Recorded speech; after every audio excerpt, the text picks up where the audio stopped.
is a continuation of an earlier video called Distillery to Beer, where I demonstrated how to convert distillery to beer in a few easy steps. One feedback I received for the earlier video was whether there were simpler ways of making an airlock and the spigot, as many people found it tough to make them. Of course, there are ways to do it, but there is an added risk of contamination and risk of oxidation of your beer with these simpler techniques. Now I'll explain you these techniques, but be aware about the added issues and risks. Before we start, first you should understand the two prime reasons why we need an airlock in the first instance.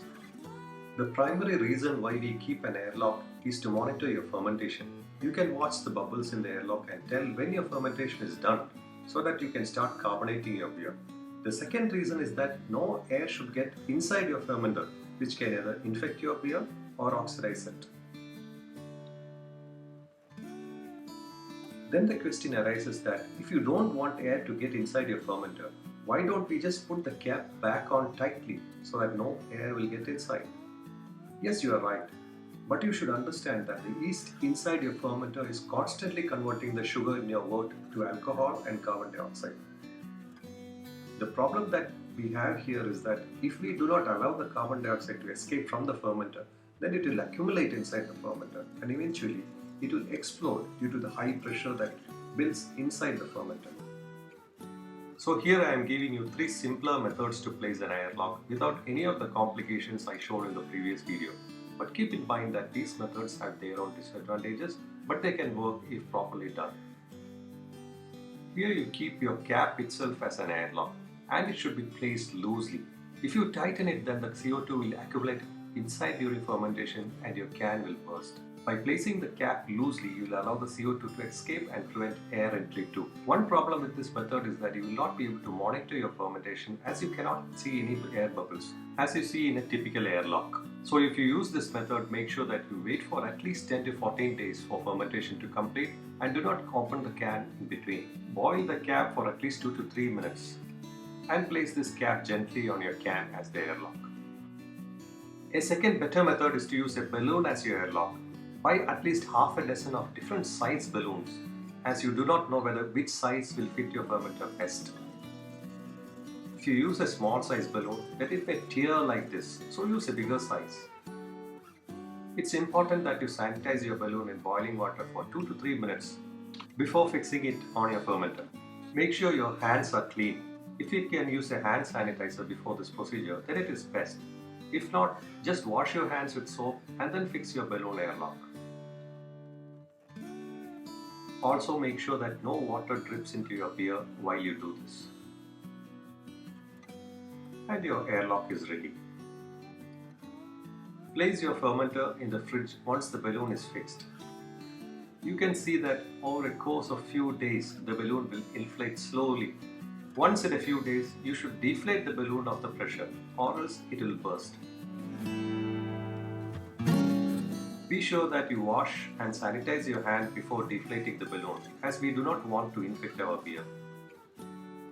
For deflating the balloon, just lift up a corner of the balloon gently and then put it back. You may need to do this once in a few days according to how fast your balloon is filling up.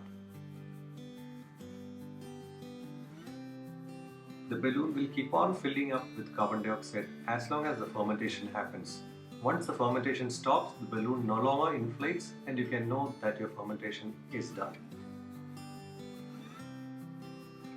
Once fermentation is done, remove the balloon and start carbonating. If you don't want to carbonate your beer, you can drink your beer right away. Yet another way to make an airlock is to use an aluminum foil to cover the can. Tear off a large enough piece and boil it in water for 2 to 3 minutes. And then use it to cover the fermenter can.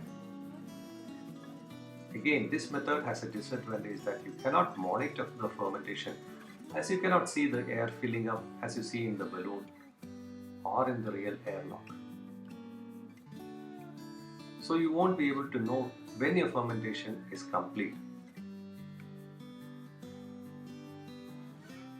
As you are unable to know whether the fermentation is over or not, you have to leave it in your fermenter for a minimum of at least 10 to 12 days and then think of carbonating. Now let's look at the second problem many viewers had, the spigot.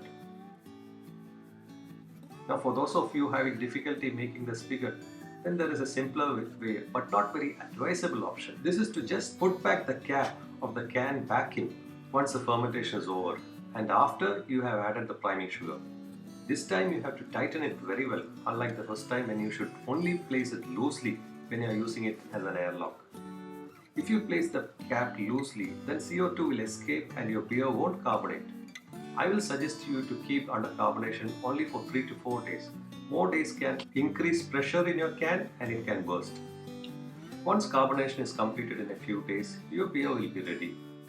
But the problem with this simpler method is the risk of oxidation when you open the cap to serve the beer. But if you are calling in a few friends and plan to finish the beer in a day, then it's fine.